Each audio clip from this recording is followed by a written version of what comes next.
So $1 billion per month are released onto the market via the time lock escrow. Ripple then distributes however much they need to onto the open market. And when I say distributes, I mean sell to fund their business. I don't make any bones about that. A lot of people, poo-poo on that. If your job was to build out the infrastructure for the network and get adoption, and it benefited you to have the token price go up, you would use the token to fund that business development. I'm not mad about it. They normally don't sell the full billion either.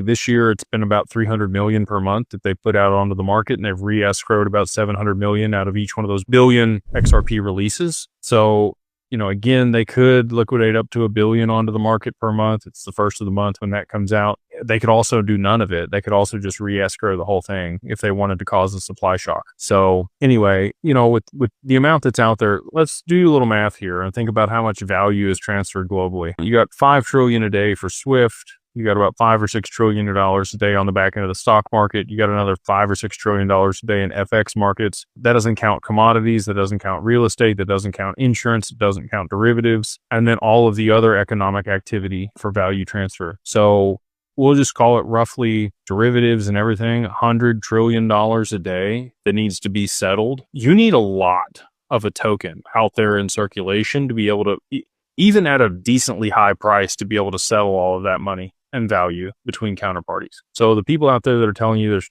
too much in supply and it's never going to be a high price, they don't understand the actual value transfer globally on a daily basis and the volume that was going to be moving over that network and needs to be settled on the back end. So just, again, you can do the math on that, be like a 5-digit XRP, which just happens to be what it's built to be, to settle all of that value. It's been stated by David Schwartz and Arthur Brito and many other people that helped develop and build the XRP ledger. XRP is meant to operate at $10,000 plus if it is going to be the global backbone for settlement, which again, I'm extremely confident that is where it ends up.